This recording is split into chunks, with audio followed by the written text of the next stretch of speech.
Alors je pense que comme toute organisation, on a besoin de produits, on a besoin de services. La situation actuelle est très pénurique, on le voit sur l'énergie mais sur beaucoup d'autres produits. Donc clairement, je pense que les services achats sont aujourd'hui mis vraiment en avant des entreprises. On a parlé beaucoup de marketing et de commerce dans les années 80-90, il fallait pousser les ventes, on était en surproduction. Aujourd'hui c'est l'inverse, nous sommes dans des phases de pénurie, donc les achats vont avoir besoin d'être sur le pont pour aider l'entreprise à...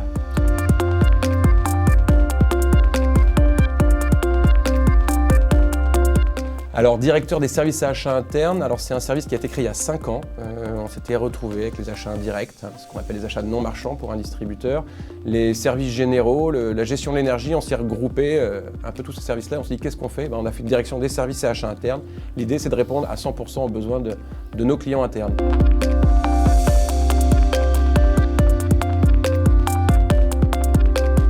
J'ai envie de continuer sur ce que je venais de vous dire. La création de ce service a été très intéressant parce que justement on a réfléchi différemment.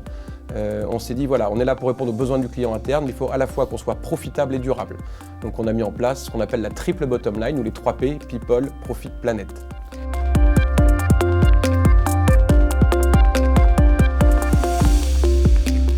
Alors de plutôt favoriser les compétences comportementales qui s'acquièrent difficilement et qui sont de plus en plus importantes et que finalement les compétences techniques ça s'acquiert assez rapidement et ça se fait sur le tas. Donc plutôt préférer les compétences comportementales qu'on appelle aussi les soft skills.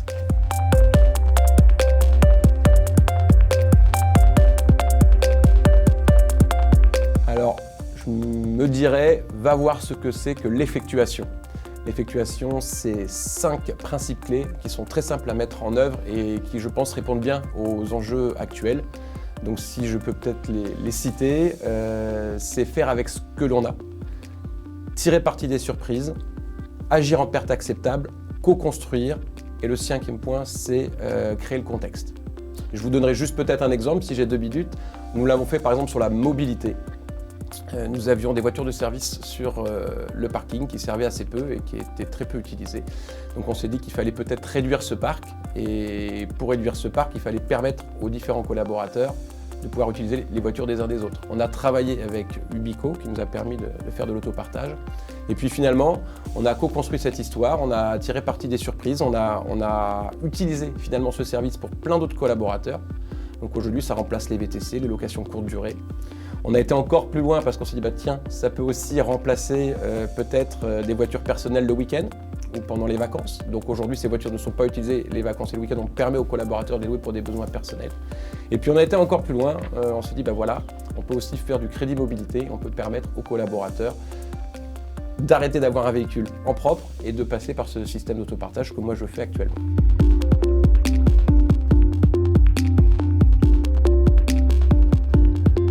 Alors c'est pas complexe du tout, c'est un concept qui reprend finalement les bonnes pratiques des entrepreneurs, des créateurs de start-up. Et je pense que le point de départ, c'est le premier point que je disais tout à l'heure, c'est faire avec ce que l'on a. Aujourd'hui on se rend compte, je prenais l'exemple des véhicules, un véhicule c'est 95% du temps à l'arrêt, les 5% restants, il y a une personne dedans. Donc productivité 1%, pour un acheteur c'est une hérésie. Donc on se rend compte qu'aujourd'hui, on a plein de choses à utiliser sous les mains, qu'on utilise très peu, et on peut bien les optimiser justement en faisant avec ce que l'on a.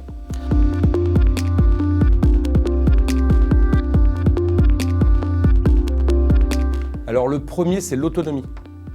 On travaille dans des sujets qui sont de plus en plus complexes. Moi, je demande aux acheteurs d'avoir une vision systémique des dossiers, des sujets, d'avoir une vision à long terme.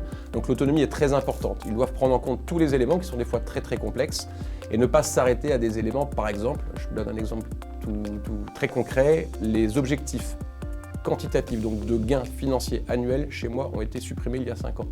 Parce que sinon on s'arrête à ces objectifs et on ne voit pas la globalité et la vision globale. Donc l'autonomie c'est le premier, ça s'acquiert avec la confiance, besoin de donner beaucoup de confiance à ses équipes.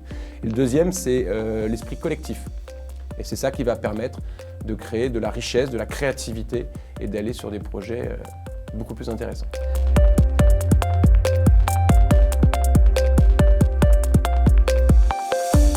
Alors c'est de faire avec ce que l'on a, comme je le disais, et tirer parti des surprises, c'est aussi une bonne chose. Aujourd'hui on le voit sur les problématiques énergétiques. La sobriété énergétique est peut-être la première des sobriétés aujourd'hui, en tout cas c'est l'urgence. Donc c'est vraiment le sujet d'aujourd'hui. Et par exemple sur l'énergie, on a réduit de 33%, on sera 40% de baisse en 2025. Donc voilà, on a vraiment focusé là-dessus. Et puis on travaille aussi sur la décarbonation de nos énergies, avec du photovoltaïque, avec de l'éolien.